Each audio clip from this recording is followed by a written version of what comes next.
Depuis cette date du 4 novembre, le ministre de la Défense ne quitte plus sa tenue de combat et est au contact des hommes.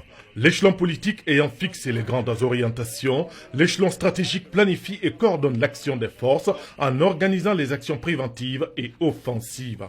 Pendant que le général Waon Kone dirige les opérations du théâtre Est dans la région de Gao, dans un vaste mouvement d'ensemble, le général Keba Sangaré coordonne l'échelon opératif du centre avec un schéma tactique offensif combinant différentes forces avec des renseignements solides qui ont permis d'identifier des bases terroristes.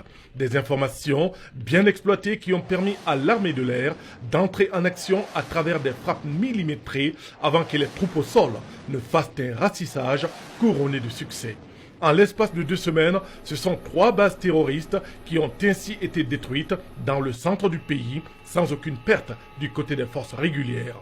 Et même lors de l'attaque de la brigade de gendarmerie de Conan le 9 novembre dernier, les éléments de la garde nationale présents ont réussi à repousser les assaillants. S'il est vrai que la gloire des généraux passe par la bravoure des soldats et des caporaux, des généraux sur le terrain opérationnel constituent une source de motivation pour les hommes.